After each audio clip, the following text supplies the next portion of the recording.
team is crushing it too. We got the acquisitions team that I have. Yeah. Sale, Michael, Jesus, they're all closed. They're already all closing deals. I got an accomplishment to tell, man. I closed on a deal today. Man, y'all niggas just getting me jumping. Hell yeah. Hey, I love it, man. I love seeing you guys close deals, bro. It's awesome. I'm coming out on the SoCal and NorCal Sub 2 next week on Wednesday. Mitch Roy had invited me to be the guest speaker. I'm going to talk about rebuilding this powerhouse and showing people how to close deals, and then just talking about how I've been able to buy X amount of homes and wholesale X amount of homes. How I learned I told them how the first strategy I learned was to build a community to leverage myself. And I told them that's what I'll talk about. Like, yeah, I can close deals. That's because of my past. That's, I come from a sales background. That was easy for me. And then really what happened was when I jumped into Sub 2 and I saw Pace really good at closing deals on the live Zooms and everybody giving them, free deals. That was the first thing I went and did. So I didn't learn how to do seller finance or Sub 2 until like 2 months ago. What I did was I went and built the powerhouse, and I started learning to teach you guys how to do creative finance. Fucking Josh bought his first triplex from, learning in here. I also got him his first wholesale deal. Yep. And Yosel, Michael, Jesus, you guys all closed your guys' first deals right here. So I learned all that too. I've been having a great time watching you guys kick ass. About to have 7 doors. Look at that. Learn right here. Free education. So at some point I'm going to charge. Not right now. It's all free right now, guys. Consume it all.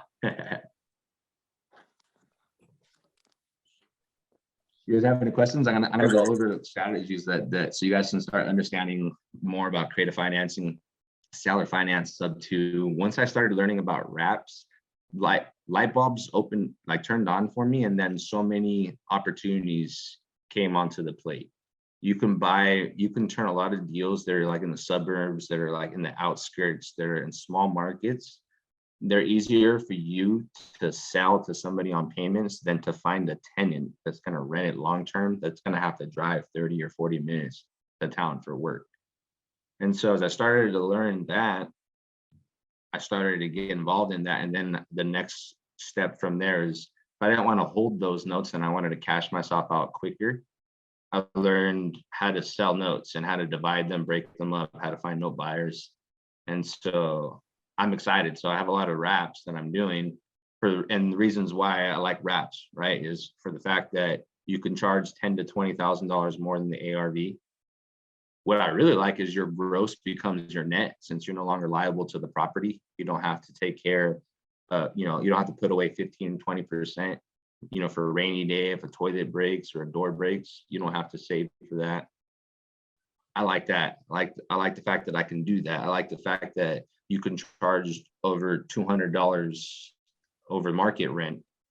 So then I can maximize on there. And the great thing is I can charge up to 4 to 6 points over market interest rates. So I'm a huge fan about it. The only thing I don't like about it is that I'm not holding the property.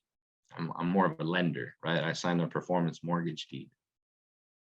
Same thing like that. I'm more of the bank on my equity.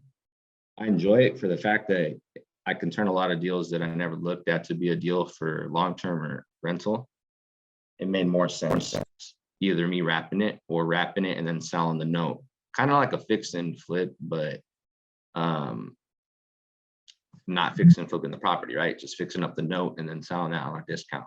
And I'm going to go over basically how I do it, how I look at it, so you guys start to understand more about what a wrap is and how I analyze it. And then at the same time, I'll buy anything that you guys can lock up on creative finance, so I can do wraps. I'm even open to partnering with you guys, so I can show you how to walk you through the next steps.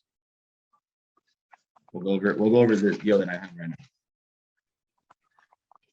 I need to get one of those little iPad things or whatever, so I can draw on the screen. But basically, it's all about when you purchase a property. It's all about when buying the deal at the right number is going to allow you to make the spread that you need in a down or in a high economy. So coming here or going to, like, if you're in sub 2, you can get into some daily dials or nightly dials and actually practice with, you know, intentions to improve. That's gonna help you out get good deals. And how I look at deals, just, you know, food for thought and make it real easy for you. I like to do everything on approximate numbers, because if a deal can look good to me on approximate numbers, it's probably a pretty good deal. If I have to look at a deal and like, you know what, I can't look at it this way, I have to grab a calculator and grab a calculator and actually break it down and underwrite it, then it's probably not that good of a deal. You know, so I like doing approximate numbers. And you know what, if you get good at closing deals, you find out a lot of people give you opportunities. So you're fed every single day, just like how I am at this moment. I'm blessed, but I get a lot of deals every day. You know how you know what I wake up to? And I'm sure Tom does, or I'm sure other people who are moving at a higher pace. I wake up to just a whole bunch of messages that say, hey, do you want to buy this creative deal? Or, hey, I can't close this. Can you close this? And that's all it is. So every day I get into these hot conversations, and then I get into these creative opportunities and we close deals. And I'm gonna go over a current deal that I have. I'm gonna go over the lending amount I'm gonna need, the return I'm gonna give to the lender, and how I'm gonna pay the lender and the seller the remaining equity. So there's this house that I purchased, and I bought this house for $90,000. And I bought this house for $80,000. Sorry, $80,000 house, and I negotiated $50,000 down. That was the least I could go. And typically, I wouldn't put that much money down on when a purchase price is damn near close to that amount, right? But I got a good deal. The market value is 220 to 225 for a house like that. So I didn't mind it because I knew that I had a good spread. There was gonna be some good money. Believe me, I tried to put a lot less down, but that was the only way he was open to terms. And so we did it. $50,000 down, $500 principal payments. So I bring up, hey, it's payments over time. I no longer really try to bring up money down, interest payments over time. This one happened to have money down. That was the main goal. So we achieved the goal. And so $80,000 purchase price, $50,000 down, $500 principal payments is how I said it. So I didn't have to say 0% interest for 5 years. And those $500 principal payments for the next 60 months, that clears the $30,000 that's remaining to the seller. That was the deal that I negotiated with this seller. Now, the amount of money I need for this deal to sell for somewhere around 220, or more or less, because I'm going to wrap it. So I'm going to ask for more than what the market is showing. So I'm going to, for the money that I need, there's going to be money to the seller, right? So I need $50,000 to the seller. Then there's an assignment fee. I locked up the deal. Who's the assignment fee for? That's for myself. So I'm going to pay myself $7,500. And then there's no arrears. So then I have closing costs. And then I have renovation costs, more or less. I put $30,000 in there. It's probably going to cost me 20, but I'll keep the other 10,000. You know what's cool about the 7,500, and if there's an additional 10 out of that renovation cost, that it's a loan, so it's tax free. And then let's see what else. I got holding costs. Might take me 2 months to get this ready, maybe less, you know. But I put 4 months in there. It's only $500, so $2,000 holding costs. That's for 4 months in case I need to renovate it and get it ready to sell it to an end buyer. And so the amount of money that I'm requesting for a deal like this was $83,600. The return that I'm giving a lender is 20% cash on cash, which comes out to a little bit over $16,000 in return. I need that for a projected 6 months. So total in return, I'm giving the lender 100,000. I believe it's like 350 bucks, something like that. Now I negotiated just the balloon after the 6 months, meaning that I'm not going to make any payments during the length of the term. So if I owe this lender 100,350 and I have a remaining balance of 30,000, that's what I owe to the seller because I'm paying him 50 grand out of the money from the lender. I'm all in on this property at 130,350. That's me all in on this property. The ARV is 220,000. So what happens is I'm now going to go look for a wrap buyer once I renovate it, and I'm going to sell it for 240,000. So $240,000, and I'm going to ask for roughly 20 grand down.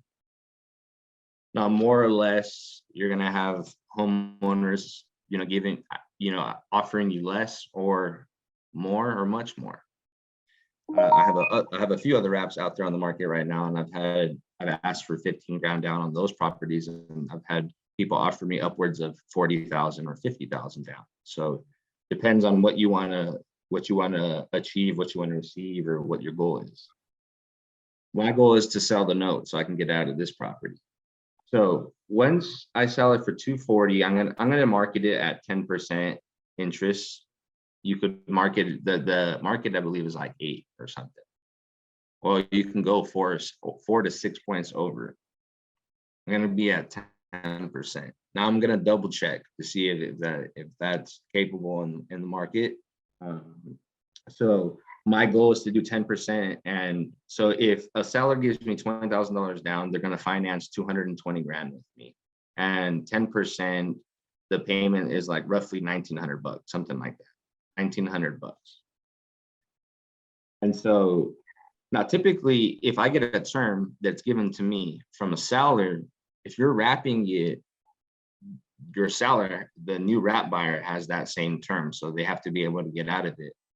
Now, mine doesn't matter because my goal is to sell the note. Once I sell the note buyer pays everything cash. So then no matter what, now that note buyer, he can go in for however long he wants. So once I sell this to a wrap buyer, I get $20,000 down.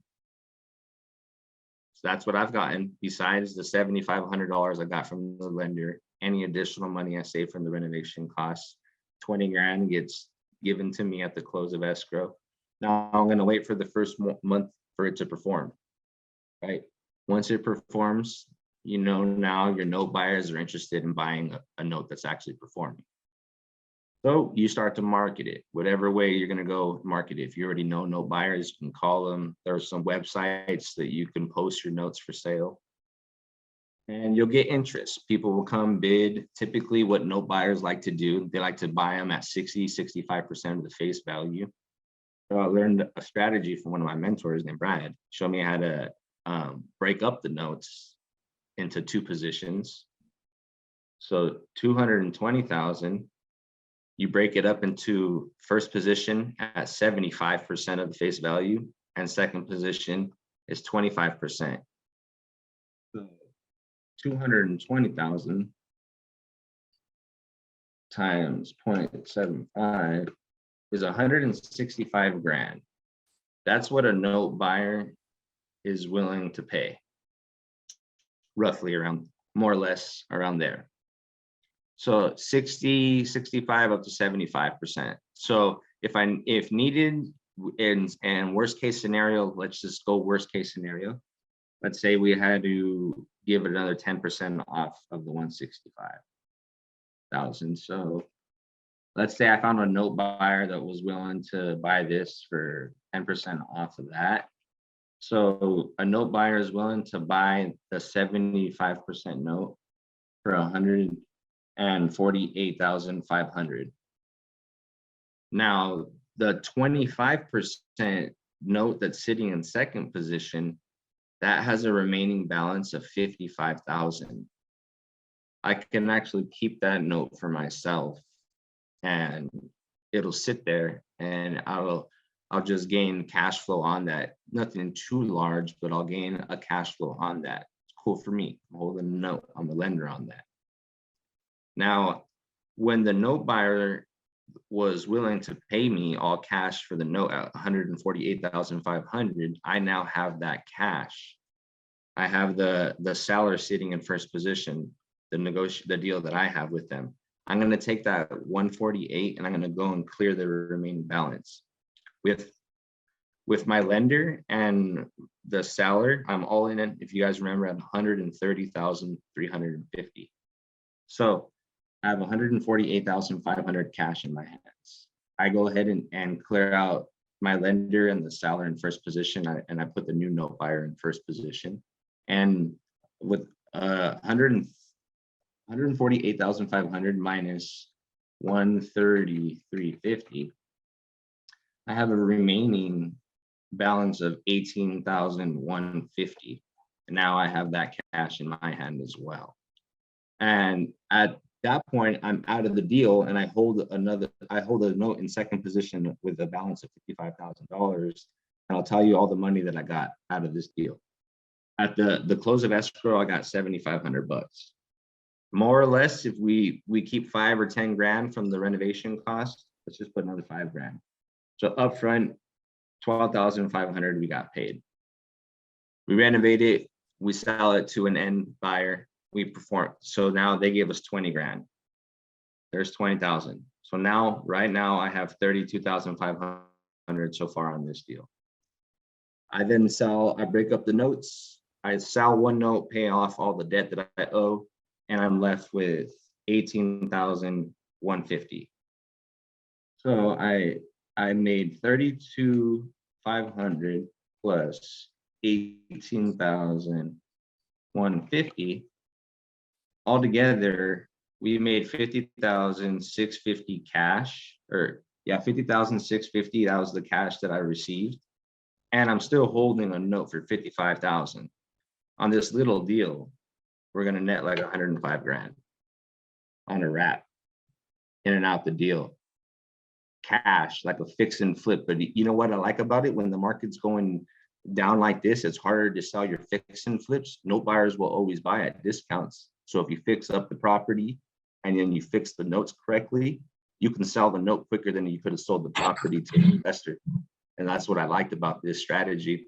As soon as I started to see it more, I'm open to it more. I can buy way quicker, and I can look at it as an approximate number because I know that I can kind of fluff the number.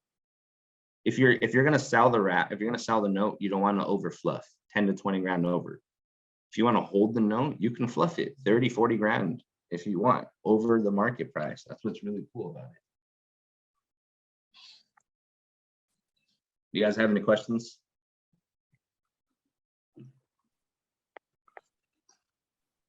I got a quick question. So you selling the sub twos and the seller finance as a note to the investors? So what a note is, it's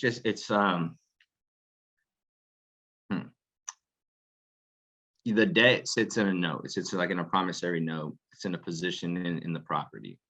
So anybody that you owe, whether the bank or you turn the homeowner to the bank, they have a note sitting in either first or second position on a property. Those notes you can still sell. You can sell property, or you can sell debt for a discount.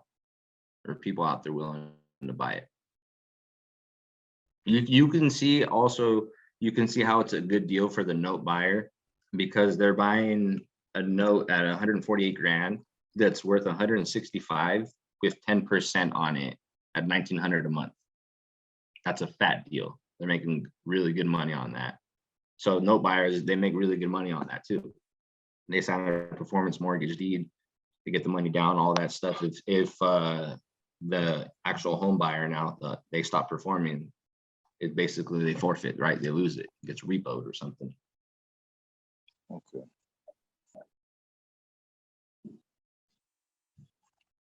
What do you guys think? Did that kind of blow your mind a little bit, or did you guys grasp that? No,